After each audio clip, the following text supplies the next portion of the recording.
Os locais de trabalho estão repletos de situações que, vez ou outra, podem colocar os trabalhadores em risco. Para evitar acidentes, existem várias leis e medidas. Você sabe quais são elas? Veja na reportagem.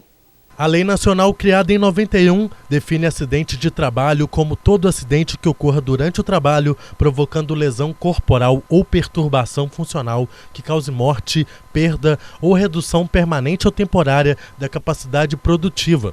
Eles são divididos em 3 grupos. O primeiro acidente é aquele acidente comum, é o acidente típico, é aquele que todo mundo conhece, que é o indivíduo que toma um tombo dentro da empresa, que tem um corte no dedo dentro da empresa. Esse é o chamado acidente típico. O acidente que ocorre no trajeto residência para o trabalho, do trabalho para a residência, é o segundo tipo de acidente de trabalho que a gente pode ter. E o terceiro acidente de trabalho, que não é especificamente acidente, mas que na verdade é classificado como acidente de trabalho, é a doença própria do trabalho. É o indivíduo que tem a exposição ao agente físico, ao agente químico, ao agente biológico ou ao agente ergonômico. Esse indivíduo pode ter uma doença provocada por um desses agentes. De acordo com a Organização Internacional do Trabalho, cerca de 270 milhões de trabalhadores sofrem algum acidente por ano no mundo. Desse total, 2,2 milhões resultam em mortes. O Brasil é o país que ocupa o 4º lugar no ranking de acidentes fatais. Caso o funcionário sofra algum acidente em seu dia de trabalho, é preciso que a empresa se responsabilize pelas primeiras providências. O trabalhador sofrendo um acidente dentro do seu serviço, ele tem direito a receber o chamado seguro de acidente do trabalho. Essa caixa deve ser encaminhada ao INSS para registro do acidente e a marcação de perícia se o afastamento for superior a 15 dias. Após esse procedimento, o funcionário acidentado passará por uma perícia médica.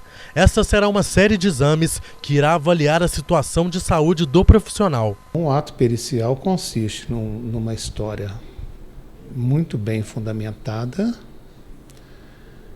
Posteriormente, um exame físico detalhado, objetivando esclarecer e caracterizar as queixas que o segurado apresentou, e posteriormente são avaliados exames complementares para aquela doença alegada. Esses exames serão responsáveis por definir o tempo de afastamento necessário. Nós, como médicos, temos o que na perícia se chama de cobertura estimada. Você analisa uma determinada doença, vamos pegar um exemplo, uma fratura. Uma fratura, a gente espera que ela esteja consolidada em 60 dias, que mais algum tempo de fisioterapia. Então, para uma fratura, 90 dias é um prazo bastante razoável para fraturas consolidar e fazer uma fisioterapia para a recuperação completa. Caso não seja suficiente esses 90 dias, o segurado nos últimos 15 dias, ele vai solicitar um pedido de prorrogação, quando será feito um novo laudo e avaliada a situação posterior. É importante que o trabalhador se atente aos seus direitos caso ocorra algum acidente durante o trabalho, mas é fundamental que ele fique atento à segurança dentro da empresa na tentativa de evitar esses problemas. Essas normas regulamentadoras são bastante extensas e bastante minuciosas. Elas envolvem vários setores.